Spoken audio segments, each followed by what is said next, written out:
Mag-unboxing nga muna tayo ng mga parcel dahil naipon na nga po ito dito. So, nakakatawa naman ito, kumarites, dahil ito nga po ay seamless na girdle. Yung parang short siya, kumarites, pero tingnan nyo naman at hindi talaga siya nagro-roll. Ang sarap nga niyang suotin dahil talaga namang malambot yung tela niya. Suot ko nga po ay large size. Tingnan nyo naman at napaka-stretchable pa rin niya. O pansinin nyo rin yung aking headband dyan, kumarites, abay bagay nga rin po iyan sa atin. Yan nga po yung itsura niya sa harap. Sa likod naman nga po ganito, talaga namang maiipit yung iyong tiyan dahil meron nga rin po iyang mga parang bones. Suot ko na yan, kumarites, pero tingnan nyo naman at hindi pa rin talaga nagbago yung pinaka-size niya. Kahit banat-banatin mo nga iyan at babalik pa rin talaga siya sa pinaka-itsura niya. Siya makati at hindi nga rin po mainit pag yan ang suot mo. Magdedress ka nga ay bagay na bagay sa'yo ito. Unang mag-unbox ng parcel ay si Tyler. May sakit pa siya, isa nga po sa kondisyon namin na kumain siya ng marami para bilhan siya nito. Sakto naman na kahapon ay gumaling na siya, dumating nga po ngayon ito kaya ayan, binuksan niya kaagad. Tingnan mo naman yung ngiti niya ay talaga namang hindi mawawala sa kanyang mukha. Tinulungan ko ng at hirap na hirap magbukas. Kita nyo nga rin po talaga sa katawan niya at mukha na pumayat siya. Halos isang linggo ba naman na hindi nga kumakain. Kaya ito nga po yung isa sa kondisyon namin na kumain siya ng marami at uminom ng tubig. O diba kahit ganito lang yung laruan, kumarites, abay hindi basta-basta yung presyo niyan, 400 plus nga iyan. Pero hayaan nyo na, tingnan nyo naman yung ngiti niya, kumarites, abay talaga namang hanggang tenga.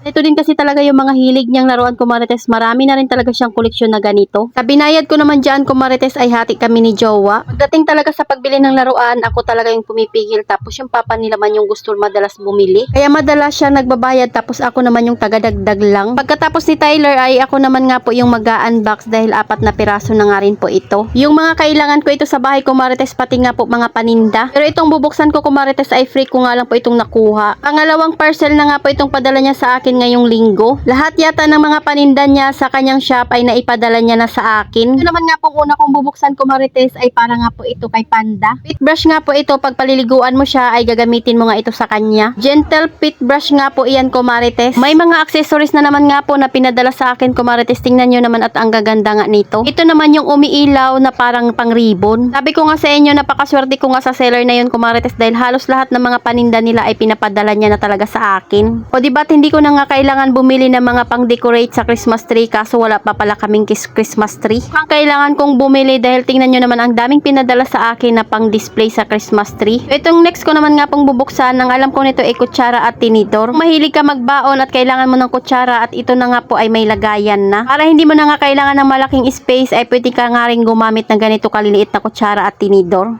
So ayan, at nagulat nga ako at meron pang damit. Kasi ang alam ko nga yung mga paninda lang niya ay mga organizer, 'di ba? Kaya thankful talaga ako na nakilala ko siya.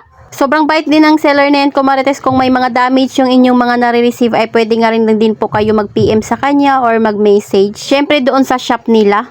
Talagang Christmas tree na lang yung kulang na kailangan kong bilhin. So ayan, at itatabi ko nga lang po itong mga una kong nabuksan. Next naman nga po na parcel ang ating bubuksan. Ito naman ako na ang bumili nito, kumarites. Ilang beses na rin kasi talaga ako nag-order ng mga ganito at alam kong ang sulit ito na ginagamit namin dito sa bahay. Yung iba nga po ay ginagawang paninda. Ngayon ginagamit namin na dishwashing liquid na umaabot ng 3 buwan at nasa 200 plus lang iyon. Itong next naman na parcel, kumarites, ay paninda ko at nakailang beses na rin talaga ako nag-order sa kanila. 129 lang iyan, kumarites, pero alam nyo ba, 150 to 200 pieces nga yung laman ng gamis na iyon. Kaya alam mong mas malaki nga po yung magiging tubo mo. Itong last parcel na bubuksan ko, kumarites, ay ginagamit ko nga po sa aking buhok. Pag nag-order talaga ako nito ay dinadamihan ko na. Dahil ilang years na nga na ito yung ginagamit ko na shampoo at conditioner. O diba, at nahirap ang buksan dahil ang dami talagang balot na bubble wrap pati karton. Sa dati ko pang mga followers, alam naman na nila kung ano ito. Bremud shampoo, syempre, at yung conditioner na Will conditioner. So ayun lang muna, kumarites. Salamat sa panonood. Follow for more. God bless us. At sana i-share nyo na nga rin po itong aking video.